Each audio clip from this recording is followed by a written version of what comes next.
Bagaimana keseriusan pemerintah menangani judi online? Kita akan sapa Menteri Kominfo, Budi Aris Setiadi. Selamat malam Pak Menteri. Selamat malam. Pak Menteri, saya boleh minta data terbaru soal penanganan judi online di Indonesia seperti apa Pak Menteri? Baik, saya jelaskan, ini data terakhir. Sejak saya menjadi Menteri Kominfo di tanggal 17 Juli hingga 17 Juli 2023 hingga 30 Juli 2024, Kementerian Komunikasi dan Informatika telah menutup 2 juta atau pemutusan akses terhadap 2.746.859 konten perjudian, pengajuan pemblokiran 570 akun e-wallet terkait judi online kepada Bank Indonesia, dan penanganan 24.494 sisipan di halaman judi pada situs lembaga pemerintahan, dan 23.107 sisipan halaman judi pada lembaga pendidikan. Selain itu, kami juga telah menyampaikan keyword terkait judi online kepada seluruh platform pada Google sebanyak 20.637 keyword, pada Meta 4.091 keyword, dan permohonan pemblokiran 6.199 rekening bank terkait judi online kepada OJK hingga 30 Juli 2024. Begitu, Mbak. Baik, artinya ada berapa banyak kalau kita rupiahkan uang yang kemudian bisa diselamatkan dari pemblokiran tersebut, Pak Menteri?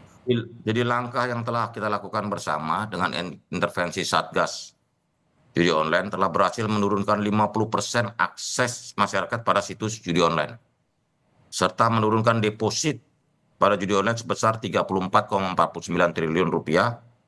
Nah, karena jika intervensi ini diperkuat, kita yakin bisa menurunkan potensi permainan judi online hingga 80 hingga 90%. Baik, Pak Menteri, data yang kemudian juga baru dirilis PPATK soal anak di bawah umur yang kemudian angkanya cukup luar biasa pengguna judi online. Kalau data dari Pak Menteri, sebetulnya pengguna judi online ini mayoritas di rentang usia berapa, Pak Menteri?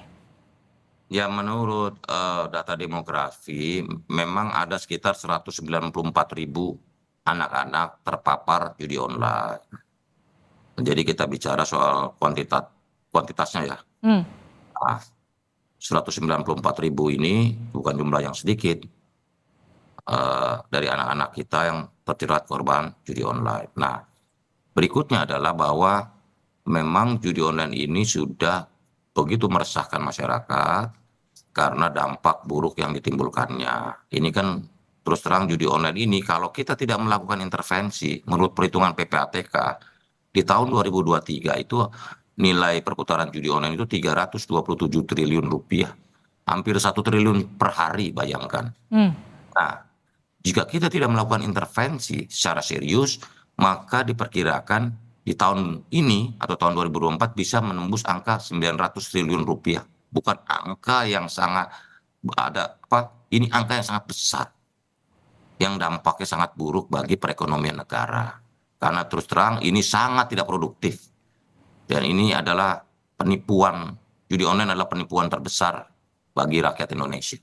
Karena itulah kami sangat serius untuk melakukan langkah-langkah pemberantasan judi online ini, karena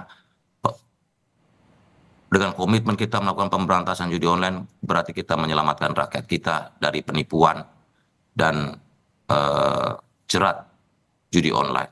Pak Menteri, tadi Anda katakan sudah banyak sekali intervensi yang dilakukan baik Kominfo maupun Satgas judi online. Ada triliunan rupiah, puluhan triliunan rupiah yang kemudian sudah diselamatkan oleh Satgas dan juga Kominfo. Yang jadi pertanyaan saya gini, kenapa kemudian aplikasi judi online masih kemudian berkembang biak dengan sangat suburnya, meskipun intervensinya juga sudah dilakukan sebegitu besar? Ini kan soal teknologi, dan memang saya sudah minta kepada seluruh staf di Kementerian Komunikasi Informatika dan Indonesia untuk memberi usulan-usulan yang drastis tentang langkah-langkah yang Kominfo lakukan sesuai dengan kewenangan yang dimiliki oleh Kominfo. Tanggal 17 Juni 2024 kami menutup NAP atau Net Access Provider dari Kamboja dan Davao, NAP-nya. Dan berikutnya per hari ini kami menutup VPN yang bisa digunakan untuk mengakses judi online. Dan yang ketiga, kita juga mengeluarkan surat atau surat edaran kepada operator seluler untuk membatasi transaksi pulsa sebesar maksimal hanya 1 juta per hari. Karena disinyalir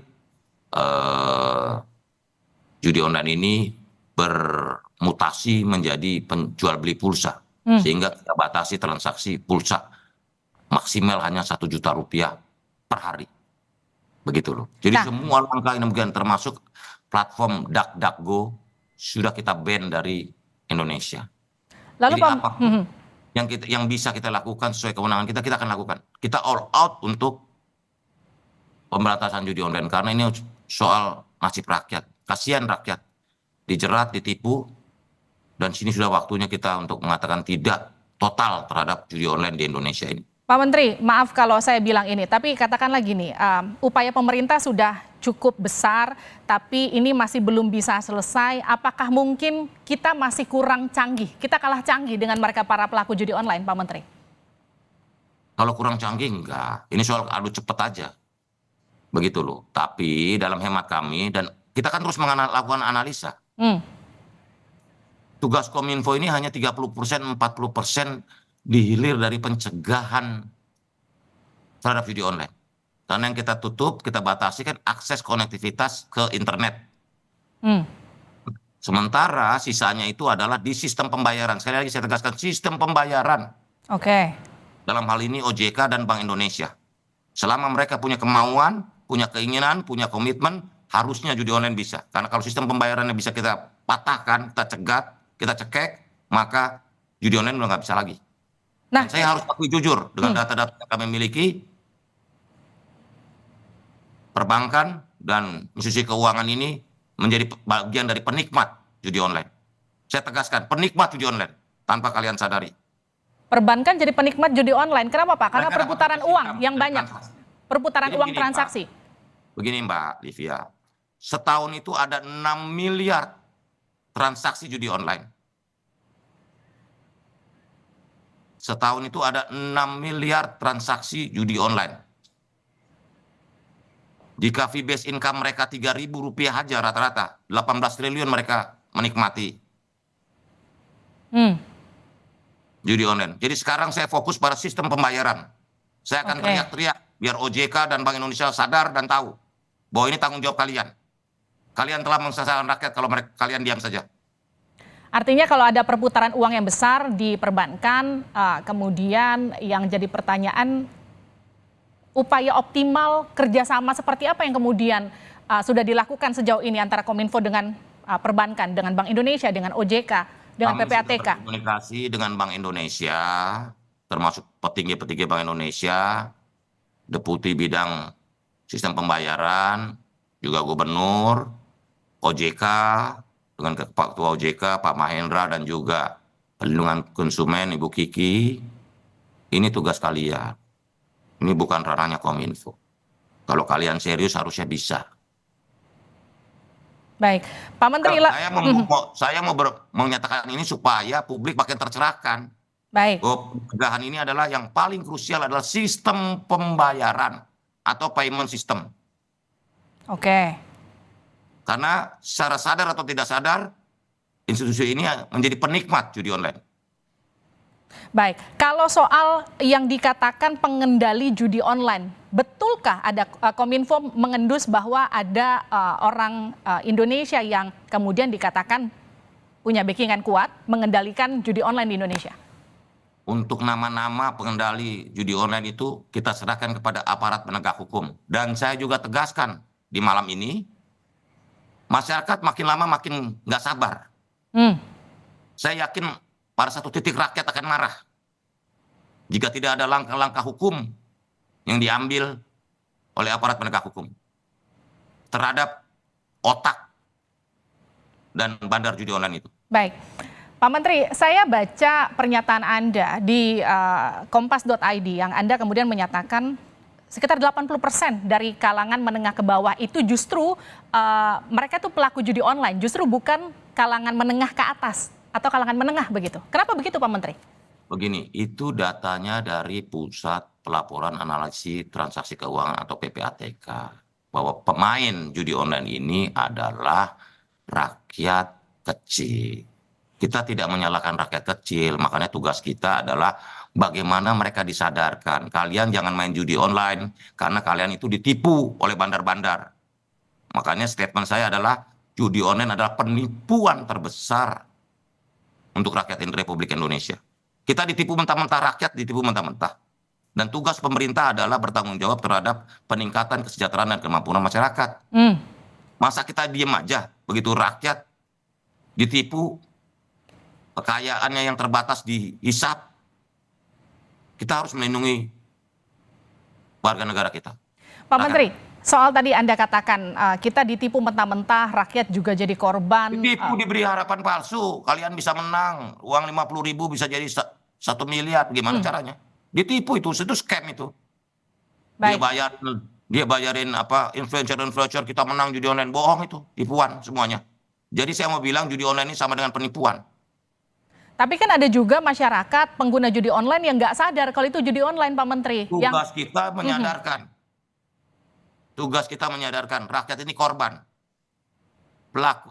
Para pemain judi online ini adalah korban penipuan. Kita sadarkan mereka. Kamuflase seperti apa sih Pak Menteri yang dilakukan kalau terakhir kan? Ditipu, dikasih harapan palsu, mimpi palsu. Uang Anda 50.000 bisa jadi 1 miliar dengan main judi online. Kan itu ditipu. Oke, selain lewat aplikasi, terakhir lewat SMS, lewat media apa lagi judi online ini masuk ke tengah-tengah? Yang lain-lain, kita tutupin semuanya. Di forum ini saya ingin menyampaikan bahwa TikTok adalah platform sosial media yang paling kooperatif terhadap judi online. Karena tidak ada satupun konten judi online ada di TikTok. Oke. Lalu kemudian kalau buat para orang tua nih, Pak Menteri, ada ratusan ribu anak-anak yang kemudian diduga terlibat judi online. Bagaimana orang tua bisa lebih mengawasi anaknya supaya nggak jadi korban? Literasi, pendidikan, bahwa masyarakat harus disadarkan bahwa kemajuan teknologi digital ini membuat semuanya serba mudah, termasuk juga bagaimana mengakses permainan-permainan dan ujung-ujungnya ada judi online. Karena itu harus disadarkan kepada masyarakat, kepada anak-anak, karena itu juga kita sedang merancang untuk membuat regulasi mengenai child online protection atau perlindungan anak di ruang digital. Karena kerusakan judi online ini udah sangat destruktif bagi ekonomi negara, bagi ekonomi masyarakat, dan bagi ekonomi keluarga. Itulah kita juga menghimbau kepada seluruh pihak, udahlah berhentilah. Kamu masa nggak kasihan sih sama rakyat? Termasuk juga kekuatan-kekuatan politik, partai politik. Ini kan urusan rakyat. Kita ini tugas pemerintah, tugas semua komponen politik di Indonesia ini adalah memperjuangkan nasib rakyat, meningkatkan kesejahteraan ekonomi rakyat. Ini di depan mata judi online rakyat disengsarakan kok. Oke. Begitu. Pak Menteri, 2 bulan lagi kabinet berakhir, maksud saya. Apa kemudian legacy yang akan dibawa seorang Budi Aristiadi, Menkominfo untuk pemberantasan judi online di Indonesia? Saya sampaikan bahwa memberantas judi online itu perlu 5K.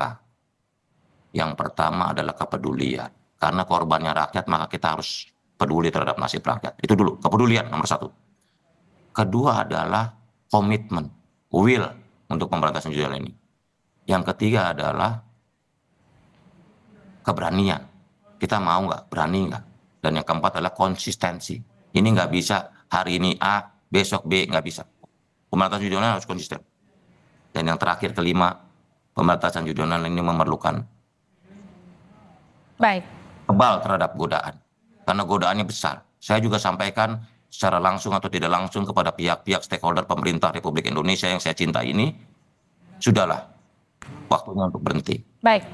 Kalian masa tega sih membiarkan rakyat kita sengsara? Begitu. Pak Menteri, saya minta statement terakhir Anda. Tadi Anda katakan TikTok adalah platform media sosial yang paling kooperatif. Apakah kemudian pemerintah bisa tegas kepada platform media sosial lain yang kemudian dianggap tidak bisa bekerja sama dalam pemberantasan judi online? Loh, kita sudah berikan contohnya, itu ada DuckDuckGo itu. Platform search engine yang sudah kita ban. Dan yang lain-lain juga kita pantau terus, kita berikan surat peringatan, Telegram, X, gitu. Kalau Google dan Meta kooperatif, karena mereka juga mau mengkoreksi kalau ada situs judi online, mereka langsung cepat take down gitu. Oke. Begitu. Kalau ada laporan apapun, platform atau platform media sosial yang memfasilitasi judi online, laporkan ke kami, pasti kita tindak lanjuti. Baik. Titik pemberantasan judi online di Indonesia, Pak Menkominfo. Terima kasih telah bergabung bersama kami di Sapa Indonesia Pemberantasan judi malam. online ini bukan tugas Kominfo, tapi tugas seluruh masyarakat termasuk media. Begitu loh. Kita sama-sama bekerja sama untuk sama-sama judi online ini hilang, musnah dari bumi Indonesia. Begitu, Mbak. Terima kasih Menteri Kominfo Budi Aristiadi sudah bergabung bersama kami di Sapa Indonesia malam. Sehat-sehat selalu, Pak Menteri. Terima kasih, salam sehat.